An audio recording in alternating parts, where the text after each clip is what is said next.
واقعہ کربلا اس سے ریلیٹڈ نہیں ہے کہ جی ان کے اوپر پانی بند ہو گیا، ان کے اوپر ظلم ہوا، کتنے بندے شہید ہوئے، یہ سیکنڈری چیز ہے. اصل چیز ہے کربلا ہوئی کیوں نبی علیہ السلام کی محنت کو 50 سال کے اندر اس لیول تک پہنچا دیا گیا کہ ہزاروں صحابہ زندہ ہیں اور نبی صلی اللہ علیہ وآلہ وسلم کی پوری اولاد ذبح کر دی جاتی ہے. ہم تو یہ کہہ نہیں رہے کہ کیسے ذبح کیا، انہوں نے آری چلائی تھی یا تلوار چلائی تھی، یہ تو واقعہ کربلا تو سب کو پتا ہے، ان کی شہادت بھی سب کو پتا ہے. جامعہ ترمذی میں حدیث ہے حسن و حسین جنتی نوجوانوں کے سردار ہیں اور ان کی والدہ جو ہے وہ جنتی عورتوں کی سردار ہے. اور المستدرک حاکم میں حدیث ہے حسن و حسین جنتی نوجوانوں کے سردار ہیں اور ان کے والد ان سے بھی بہتر ہیں. تو یہ تو ڈیفینٹ حدیثیں، یہ تاریخ تو نہیں ہے، نبی علیہ السلام کے فرامین ہیں. ان کی موجودگی میں ان کے ساتھ یہ کچھ کیا جائے تو ہم نٹی گریٹیز میں نہیں پڑھتے، ہم اس تھیم کے اوپر کہ یہ کون سی چیز تھی جس نے خلافت راشدہ کو ملوکیت میں بدل دی، ہم اس تھیم کے اوپر بات کرتے ہیں. ہم کہتے ہیں چھوڑ دیں، بندے ہندے چھوڑیں، الٹیمیٹلی کیا نکلا ہے، کس کی وجہ سے ہوا ہے، وہ تو حدیث کی کتابوں میں موجود ہے. ہم کب کہہ رہے ہیں خفیہ کیمرے لگا گئے جی کس نے گولی پہلا تیر کس نے چلایا، یہ وہ ہم تو بتا رہے کس کے دور حکومت میں ہوا اور ان کا اپنا کردار کیا تھا، اس کو کس طریقے سے لا کے تخت پہ بٹھایا گیا. وہ ساری کی ساری چیزیں تو سامنے ہیں، وہ تاریخ کی کتابیں نہیں ہیں، حدیث کی کتابیں ہیں.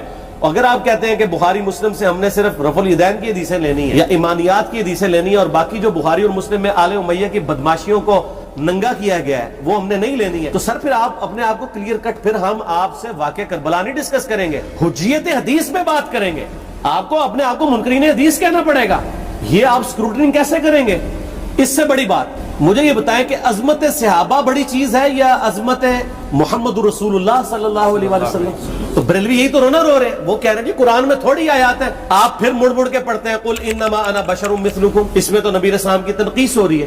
تو ہم ان کو کیا کہتے ہیں کہ تنقیص مقصد نہیں، نعوذ باللہ نہ ہو رہی ہے، آپ افضل البشر ہیں لیکن آپ کی سپیشیز بشر ہے، یہ ہم اپنا عقیدہ سمجھتے ہیں، وہ اس کو تنقیص شمار کرتے ہیں. تو پھر اس وقت آپ بھی بریلویوں کی بات مان کے تو یہ آیات پڑھنا چھوڑ دیا، آپ کہتے ہیں نہیں آیات ہے کیوں نہ بیان کریں، تو ہم بھی کہتے ہیں احادیث ہے کیوں نہ بیان کریں. کہ صحیح بخاری میں حدیث ہے 2812 عمار کو ایک باغی جماعت قتل کرے گی، وہ جماعت دوزخ کی طرف بلا رہی ہوگی اور عمار ان کو اللہ اور جنت کی طرف بلا رہا ہوگا. اب اس کے نرغے میں جو آتا ہے وہ آئے، میں اپنے نبی سے ٹکر لے لوں آپ لوگوں کے منہ کا خیال رکھتے ہوئے کہ میں نبی علیہ السلام کو کہوں کہ آپ نے کیوں ایسی بات کر دی کہ مولا علی کے مخالفین کو آپ نے دوزخ کی طرف بلانے والی جماعت کہہ دیا. تو لیں آپ ٹکر، جائیں سیدھا دوزخ میں. اور تھوڑی جرت کریں، آپ یہ کہا کریں کہ اے اللہ، اپنے لیے کہا کریں کہ اللہ تعالیٰ آپ کا حشر یزید اور یزید کے آباء و اجداد کے ساتھ کرے اور اس کی اولاد کے ساتھ. ہم کہتے ہیں کہ اللہ تعالیٰ ہمارا حشر جو ہے وہ مولا حسن حسین، مولا علی علیہ السلام اجمعین اور اہل بیت کے ساتھ کرے، آمین. اور آپ میں تو اتنی جرت نہیں آپ یہ بات بھی کر سکیں کیونکہ ان کو پتہ ہے. تو نبی علیہ السلام کی احادیث کو بیان کرنے کو یہ سمجھتے ہیں کہ جی اس سے مصیبت کھڑی ہو جائے گی تو اپنے آپ کو منکرین حدیث ڈکلیئر کریں، پھر حجیت حدیث کا مقدمہ ڈسکس ہوگا، پھر کربلا نہیں ڈسکس ہوگا. اور یہ ٹی وی پہ بھی آ کے مولوی بیٹھے ہوتے ہیں، سنیوں کے بھی شیعوں کے بھی، مڑ مڑ کے جی وہ یزید نے یہ کر دیا. وہ یزید نے کیا کیا ہے یار؟ وہ تو سسٹم کا نمائندہ بن کے آیا جو پیچھے سے خراب تھا. یزید کو لے کے بیٹھے ہیں، یزید یزید یزید یزید، بھائی پیچھے سے معاملہ خراب ہوا. اگر نہیں یقین آتا تو یہ بخاری مسلم کی میں نے آلموسٹ 200 سے زیادہ احادیث مین اسٹریم کی کتابوں سے اکثر بخاری مسلم جمع کیے پڑھے. اور سر میں نے تو ان کو چیلنج دیا ہے یہ حدیثیں پڑھ کے نا اپنے ممبروں سے صرف ان حدیثوں کی تشریح اپنی پبلک کے سامنے کر دیں، نہیں کر سکتے. تو پھر لعنت کے مستحق تو ہو رہے ہیں حق چھپا کے، اور قیامت دن کے منہ پہ لگام ڈالیے. اور پھر مڑ مڑ کے کہتے ہیں نہیں جی وہ کچھ چیزیں خاص ہوتی ہیں وہ عوام الناس کے سامنے نہیں کرنی چاہیے، وہ صحابہ کرام بھی بعض کا ایسی باتیں پبلکلی نہیں کرتے تھے. میں نے اس کے اوپر بڑا ایک میرا کلپ ہے یوٹیوب پہ، مولا علی سے متعلق 5 جھوٹ، تو میں نے کافی ساری چیزیں اس میں ڈسکس کی ہیں. لیکن میں یہ کہتا ہوں کہ اللہ کے بندو، جو چیزیں نبی علیہ السلام نے منع کی ہیں بیان کرنے سے وہ تو ہم ڈسکس کر بھی نہیں رہے. میں نے آج تک آپ کو منافقین کے نام بتائے، آپ نے حذیفہ ابن یمان کو بتائے تھے نا آپ صلی اللہ علیہ وآلہ وسلم نے، صحیح بخاری میں آتا ہے. تو میں نے آپ کو بتائے، آپ رازدار رسول تھے، وہ ختم ہوگی بات. میں نے کبھی ڈسکس کی ہے؟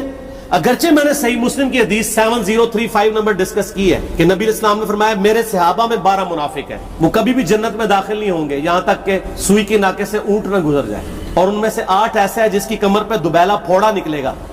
میں نے آج تک آپ کو بتایا کہ کس کس کی کمر پہ دوبیلا پھوڑا نکلا اور اس کی موت اسی پھوڑے میں ہوئی ہے؟ بتایا؟ تو میں تو وہ چیزیں ڈسکس بھی نہیں کر رہا، میں وہ چیزیں ڈسکس کر رہا ہوں جو نبی علیہ السلام نے علامات النبوہ میں بتائی ہیں. یہ امام بخاری حدیث نبوت کی دلیل کے چیپٹر میں لے کے آئے ہیں، اور امام بہقی نے 3500 احادیث پر مشتمل ایک کتاب لکھی ہے دلائل النبوہ، کہ ہم نبی صلی اللہ علیہ وسلم کو نبی کیوں مانتے ہیں اس کے اوپر. اور اس میں یہ ساری حدیثیں عمار بن یاسر کے قتل والی لے کے آئے ہیں بتانے کے لیے کہ دیکھیں ہمارے نبی علیہ السلام کی نبوت کی دلیل ہے کہ آپ نے اپنی وفات کے آلموسٹ 30 سال کے بعد ہونے والے واقعے کو پہلے ہی بتا دیا. یہ حدیثیں چھپانے والی نہیں، بیان کرنے والی ہیں. علامات النبوہ کی حدیثیں آپ کہتے ہیں چھپائیں.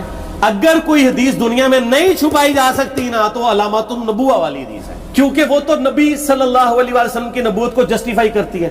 ورنہ میرا ایک معصومانہ سوال ہے کہ نبی صلی اللہ علیہ وسلم نے یہ باتیں کر کے ان کے زوم میں نعوذ باللہ امت کو مصیبت میں ڈال دیا. آپ نے خود ہی فرمایا کہ یہ ہوگا. کیوں فرمایا آپ نے؟ میں تو بیان کر کے مجرم ہوں. تو جس نے مجھے خبر دی ہے ان کے بارے میں آپ کا کیا خیال ہے؟ یہ مسند احمد کی حدیث یہ میں نے گھر بیٹھ کے بنائی ہے کہ میری بیوی کا کیا حال ہوگا جس پہ خوف کے کتے بھونکیں گے. تو سیدہ عائشہ سے مجھ سے زیادہ نبی الاسلام کو محبت تھی، لیکن آپ اللہ کے پیغمبر تھے، آپ نے اپنے گھر کی خبر بھی نہیں چھپائی، بتا دی کہ یہ ہوگا. اور اس سے بڑھ کے آپ صحیح بخاری میں دیکھیں عمار بن یاسر کا خطبہ ہے. میں نے یہ سارا، پریشان نہیں ہونا، یہ ریسرچ پیپر میں سارا کچھ موجود ہے اور کوئی چیز بھی ایسی نہیں جو اس میں سکپ ہو. صحیح بخاری میں خطبہ ہے کہ عمار بن یاسر کو مولا علی نے بھیجا کوفے میں. کوفے والے نیوٹرل ہو گئے تھے کیونکہ بصرہ سے سیدہ عائشہ آ رہی تھیں اور وہاں پہ انہوں نے کہا نہ ہم سیدہ عائشہ کا ساتھ دیں گے نہ مولا علی کا دیں گے. تو عمار بن یاسر کو تیار کرنے کے لیے، یعنی وہاں کے جو عوام تھی اس قتال کے لیے، مولا علی نے بھیجا. تو سیدنا عمار بن یاسر نے وہاں پہ کوفے کے ممبر پہ خطبہ دیا. بخاری کے الفاظ ہیں، اوپر والی سیڑھی پہ عمار ابن یاسر نے حسن ابن علی کو بٹھایا. حالانکہ حسن ابن علی سے 4 گنا بڑی عمر تھی عمار ابن یاسر کی، 90 پلس ہو چکے ہوئے تھے، 3-4 گنا ان کی عمر تھی، لیکن اہل بیت کا احترام کیا. خود نچلی سیڑھی پہ بیٹھے.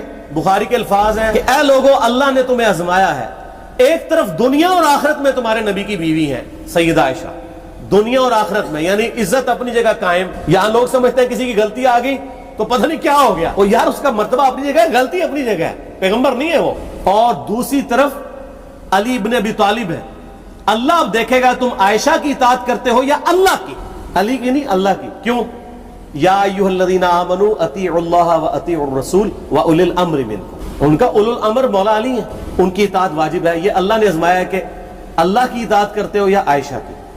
اور آپ حیران ہوں گے یہ حدیث امام بخاری حضرت عائشہ کی فضیلت والے چیپٹر میں لے کے آئے ہیں.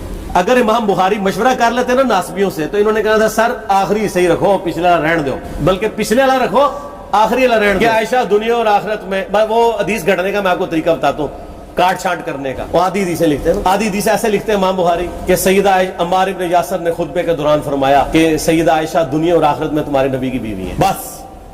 لیکن امام بخاری نے پوری حدیث لی، آگے وہ بھی ڈالا ہے کہ اللہ آزما رہا ہے کہ عائشہ کی اطاعت کرتے ہو یا اللہ کی.